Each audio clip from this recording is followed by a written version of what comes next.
Deer government job aspirant, আমি রাকেশ আর আপনারা দেখছেন জিকে ম্যাগনেট ইউটিউব চ্যানেল। তো ওয়ান ডে ওয়ান স্টেটের আমরা আজকে চলে এসেছি একটা নতুন স্টেট নিয়ে।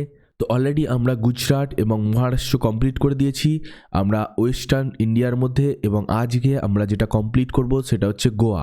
আপনি দেখতে পাচ্ছেন এই যে গুজরাট এবং মহারাষ্ট্র এটা কমপ্লিট আমরা করে দিয়েছি। যদি আপনি ভিডিওগুলো না দেখে থাকেন তাহলে প্লেলিস্টে গিয়ে ভিডিওগুলো দেখতে পারেন, তাহলে আপনার A to Z কমপ্লিট হয়ে যাবে, যেটা স্টেটের স্ট্যাটিক জিকে। তো আজ আমরা গোয়া স্টেটের স্ট্যাটিক জিকেটা আজকে আমরা কমপ্লিট করব A to Z, যেটা পরীক্ষায় আসার মতো। তো স্টার্ট করা যাক আজকে আমাদের গোয়া দিয়ে। তো গোয়া হচ্ছে ভারতের দক্ষিণ পশ্চিম উপকূলে অবস্থিত। গোয়ার সংস্কৃতি, ঐতিহ্য এবং সদ্ভাবনায় সমৃদ্ধ একটি রাজ্য। তো গোয়া হচ্ছে স্মলেস্ট। তো গোয়ার সাথে যে স্টেটগুলো সীমানা ভাগ করেছে সেগুলো আমরা এবার দেখে নেব। ফার্স্ট হচ্ছে এই যে আপনি দেখতে পাচ্ছেন, এটা হচ্ছে গোয়ার ম্যাপ। এটা হচ্ছে নর্থ গোয়া, এটা হচ্ছে সাউথ গোয়া। তো নর্থ গোয়া এবং সাউথ গোয়া এটা হচ্ছে গোয়ার টোটাল ম্যাপ। তো ফার্স্ট হচ্ছে এখানে আপনি দেখতে পাচ্ছেন মহারাষ্ট্র স্টেট, যেটা ভাগ করে নিয়েছে সীমানা গোয়ার সাথে, এবং কর্ণাটক হচ্ছে সীমানা ভাগ করে নিয়েছে গোয়ার সাথে, এবং এদিকে আছে হচ্ছে আরবিয়ান সি, যেটা আরব সাগর। তো অলরেডি দুটো স্টেট গোয়ার সঙ্গে সীমানা ভাগ করেছে, এক হচ্ছে মহারাষ্ট্র, দুই হচ্ছে কর্ণাটক। তো এবার আমরা দেখে নেবো যে ক্যাপিটাল কোথায় গোয়ার। এই যে আপনি দেখতে পাচ্ছেন গোয়ার ক্যাপিটাল হচ্ছে পানাজি। এই যে আপনি দেখতে পাচ্ছেন পানাজি হচ্ছে গোয়ার ক্যাপিটাল। এই যে এই জায়গাটা, গোয়ার ক্যাপিটাল হচ্ছে পানাজি। নেক্সট হচ্ছে ফরমেশন ডে বা গঠন দিবস। গোয়া কবে ফরমেশন হয়? 30শে মে 1987 খ্রিস্টাব্দে। 1987 খ্রিস্টাব্দে 30শে মে গোয়া ফরমেশন হয়। নেক্সট হচ্ছে নাম্বার অফ ডিস্ট্রিক্টস বা গোয়ার জেলার সংখ্যা। যে জেলা আছে টোটাল দুটো, এটা দেখতে পাচ্ছেন এই যে নর্থ গোয়া এবং সাউথ গোয়া, টোটাল দুটো ডিস্ট্রিক্ট আছে এই গোয়ার মধ্যে। এবার আমরা দেখব যে লোকসভা এবং রাজ্যসভার সংখ্যা। টোটাল লোকসভা এখানে দেখতে গেলে আপনি দেখতে পাবেন যে দুটো সিট আছে এই লোকসভায়, গোয়া লোকসভায়, এবং রাজ্যসভায় আছে একটা সিট। এটা আপনি দেখতে পাচ্ছেন গোয়ার লোকসভা এবং রাজ্যসভা সিট। ইম্পর্টেন্ট গুরুত্বপূর্ণ যে নামগুলো আছে গোয়ার, যেমন হচ্ছে প্রাচ্যের মুক্তা। এই প্রাচ্যের মুক্তা বলা হয় এই গোয়ার, এই গোয়াকে বলা হয় প্রাচ্যের মুক্তা। ভারতের ক্ষুদ্রতম রাজ্য, এই ক্ষুদ্রতম রাজ্য হচ্ছে এই গোয়া। তো এটা একটা ধনীতম রাজ্য, যেটা মাথাপিছু জিএসডিপির অনুযায়ী। নেক্সট হচ্ছে চিফ জাস্টিস। আমরা দেখব chief justice of Bombay high court, কারণ বম্বে হাইকোর্টের চিফ জাস্টিসই হচ্ছে এই গোয়ার চিফ জাস্টিস। তো এখানে দেখতে পাচ্ছেন জাস্টিস দেবেন্দ্র কুমার উপাধ্যায় হচ্ছেন অলরেডি বম্বে হাইকোর্টের প্রধান বিচারপতি। সেটাই হচ্ছে গোয়ার চিফ জাস্টিস, যেটা বম্বে হাইকোর্টটা, সেটা গোয়াকেও নিয়ে, মানে বম্বে প্লাস গোয়া এই দুটো নিয়েই এই বম্বে হাইকোর্টটা গঠন করা হয়েছে, এবং বম্বে হাইকোর্টের প্রধান বিচারপতি হচ্ছে দেবেন্দ্র কুমার উপাধ্যায়। নেক্সট হচ্ছে চিফ মিনিস্টার মানে মুখ্যমন্ত্রী এবং গভর্নর। আমরা দেখে নেব গোয়ার সিএম হচ্ছে কে? প্রমোদ সাওয়ান্ত। এই যে আপনি দেখতে পাচ্ছেন প্রমোদ সাওয়ান্ত, তিনি হচ্ছেন গোয়ার চিফ মিনিস্টার, এবং গভর্নর হচ্ছে PS শ্রীধরন পিল্লাই। ইনি হচ্ছেন PS শ্রীধরন পিল্লাই, তিনি গোয়ার গভর্নর। এবার আমরা দেখব যে গোয়ার স্টেট টি ফ্লাওয়ার্স এবং বার্ডস আর অ্যানিম্যাল, মানে রাষ্ট্রীয় গাছ, ফুল, পাখি এবং পশু কি কি আছে। ফার্স্ট হচ্ছে যে পাখি আছে সেই পাখিটা হচ্ছে বুলবুল। এই যে আপনি দেখতে পাচ্ছেন বুলবুল পাখি, সেটা হচ্ছে গোয়ার বার্ডস, স্টেট বার্ডস। জুঁই, এই যে জাসমিন দেখতে পাচ্ছেন জুঁই ফুল, সেটা হচ্ছে এখানকার ফ্লাওয়ার, স্টেট ফ্লাওয়ার। মাটির এর হচ্ছে বৈজ্ঞানিক নাম টার্মিনালিয়া ক্রেনুলাটা। এই যে এটা হচ্ছে এখানকার স্টেট টি, এবং গৌড় হচ্ছে এখানকার স্টেট অ্যানিম্যাল।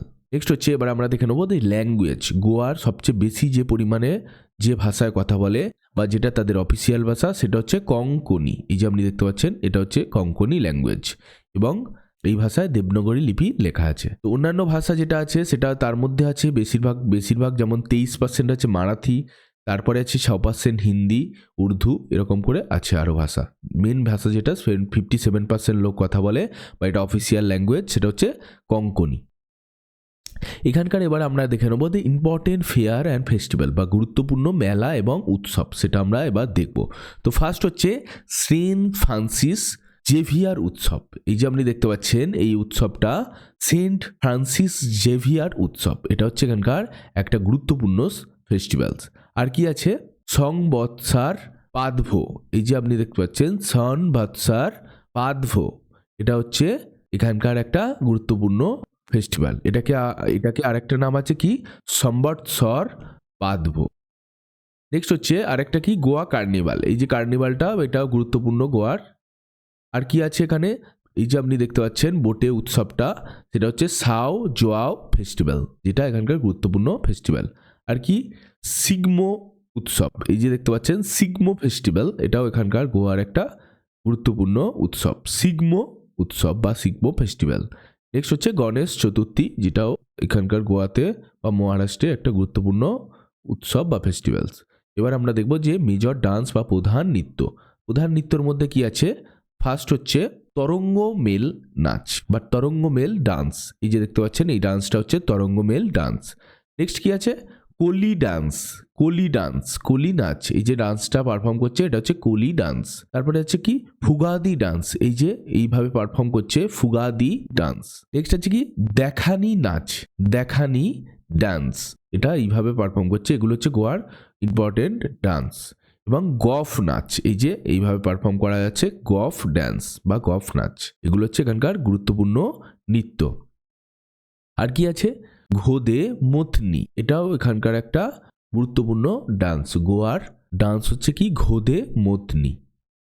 নেক্সট কি আছে, সাময়িক নৃত্য, এই যে আমি দেখতে পাচ্ছি সাময়িক ডান্স বা ঠাময়িক নৃত্য, তো এগুলো হচ্ছে গোয়ার গুরুত্বপূর্ণ ইম্পর্টেন্ট ডান্স ছিল। এবার আমরা দেখবো যে ইম্পর্টেন্ট হিস্টোরিক্যাল মনুমেন্ট বা গুরুত্বপূর্ণ ঐতিহাসিক নিদর্শন। তো ফার্স্ট হচ্ছে কি না, ব্যাসিলিকা অফ বম জোসাস চার্চ, এই যে আপনি দেখতে পাচ্ছেন ব্যাসিলিকা অফ বোম জোসেস চার্চ, এটা ওয়ার্ল্ড হেরিটেজ সাইট, এই যে চার্চটা দেখতে পাচ্ছেন এটা হচ্ছে ওয়ার্ল্ড হেরিটেজ সাইট, নাম কি, ব্যাসিলিকা অফ বম জোসাস চার্চ। আর কি চার্চ আছে, গির্জা এবং কনভেন্ট ওয়ার্স, গোয়ার গির্জা church and convent of Goa, এটাও একটা ওয়ার্ল্ড হেরিটেজ সাইট, এই যে আপনি দেখতে পাচ্ছেন।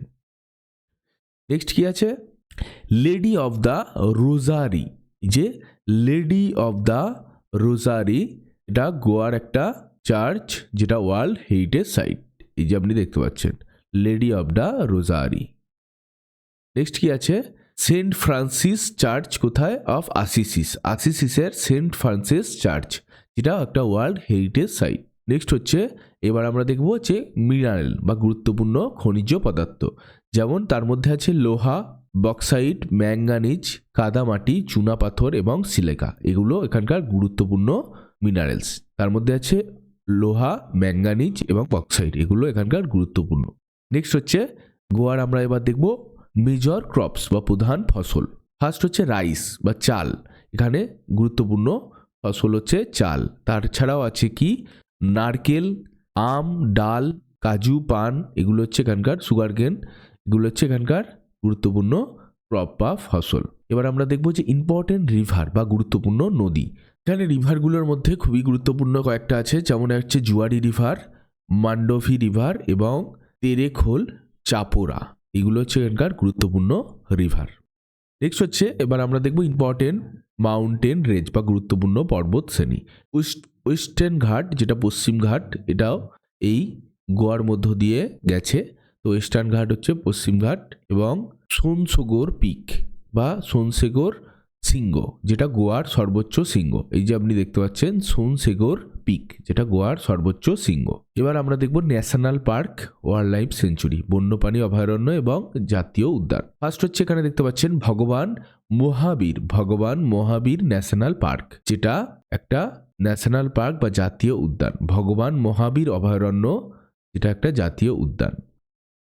নেক্সট হচ্ছে কি, ওয়াইল্ড লাইফ সেঞ্চুরি গোয়ার, সেটা কি আছে, কয়েকটা আছে, যেগুলোর মধ্যে খুব গুরুত্বপূর্ণ যেগুলো আছে সেগুলো হচ্ছে চূড়াও দ্বীপে কিনা সেলিম আলী পাখি অভয়ারণ্য, এই যে আপনি দেখতে পাচ্ছেন সেলিম আলী বার্ডস সেঞ্চুরি, যেটা চূড়াও দ্বীপে অবস্থিত। আর আছে কি, বন্ডলা বন্যপ্রাণী অভয়ারণ্য, এই যে বন্ডলা ওয়াইল্ড লাইফ সেঞ্চুরি। মল্লেম অভয়ারণ্য, এই যে আপনি দেখতে পাচ্ছেন মল্লেম বন্যপ্রাণী অভয়ারণ্য। আর কি আছে, ভগবান মহাবীর সেঞ্চুরি, এই যে দেখতে পাচ্ছেন ভগবান মহাবীর সেঞ্চুরি। আর আছে এখানে দেখতে পাচ্ছেন নেত্রবলি বন্যপ্রাণী অভয়ারণ্য, এগুলো এখানকার গুরুত্বপূর্ণ ওয়াইল্ড লাইফ সেঞ্চুরি বা বার্ড সেঞ্চুরি। নেক্সট হচ্ছে জিআই ট্যাগের মধ্যে কয়েকটা জিনিস আছে, যেটা হচ্ছে ফেনি, খোল লঙ্কা এবং ময়রা কলা। এই যে এটা হচ্ছে ফেনি, এই হচ্ছে কি খোল লঙ্কা এবং এই হচ্ছে ময়রা কলা। এইগুলো হচ্ছে এখানকার গুরুত্বপূর্ণ জিআই ট্যাগ। গোয়ার মেরিন প্রোটেক্টেড এরিয়া বা সামুদ্রিক সুরক্ষিত এলাকা, যেটা আপনি দেখতে পাচ্ছেন চারিদিকে সমুদ্র এবং এই জায়গাটা একটা ভিলেজ বা গ্রাম। এটার নাম কি? চেরাও দ্বীপ। এই চেরাও দ্বীপে অবস্থিত কি একটু আগে দেখলাম একটা ওয়াইল্ড লাইফ সেঞ্চুরি বা বার্ড সেঞ্চুরি একটা এখানে অবস্থিত। সেটা আমাকে কমেন্ট বক্সে জানাবেন যে কোন বার্ড সেঞ্চুরি এই চেরাও দ্বীপে অবস্থিত। এই যে আপনি দেখতে পাচ্ছেন ইম্পর্টেন্ট পোর্টস বা গুরুত্বপূর্ণ বন্দর, সেটা হচ্ছে এই যে পোর্টটা, এটার নাম হচ্ছে মুরমুগাঁও পোর্ট। এটা হচ্ছে এখানকার গুরুত্বপূর্ণ পোর্ট। এবার আমরা দেখব যে ইম্পর্টেন্ট স্টেডিয়াম, গুরুত্বপূর্ণ স্টেডিয়াম কি না পণ্ডিত জওহরলাল নেহেরু স্টেডিয়াম। এই যে দেখতে পাচ্ছেন আপনি পণ্ডিত জওহরলাল নেহেরু স্টেডিয়াম, যেটা গোয়াতে অবস্থিত। আর হচ্ছে কি ইম্পর্টেন্ট এয়ারপোর্টস বা গুরুত্বপূর্ণ বিমানবন্দর, গোয়া ইন্টারন্যাশনাল এয়ারপোর্ট। এটা হচ্ছে এখানকার ইন্টারন্যাশনাল এয়ারপোর্টস, গুরুত্বপূর্ণ বিমানবন্দর কি গোয়া ইন্টারন্যাশনাল এয়ারপোর্ট, যেটার নাম হচ্ছে কি ডাবলিম বিমানবন্দর। এটার নাম গোয়া ইন্টারন্যাশনাল বিমানবন্দর নাম হচ্ছে কি ডাবলিম বিমানবন্দর বা এয়ারপোর্ট। গোয়ার থেকে ইম্পর্টেন্ট কিছু static GK related information Goa স্টেটের। তো যদি ভিডিওটি ভালো লেগে থাকে তাহলে অবশ্যই চ্যানেলটিকে সাবস্ক্রাইব করবেন। এইরকম স্ট্যাটিক জিকে রিলেটেড আরও ইনফরমেশান বাংলা জানার জন্য ধন্যবাদ।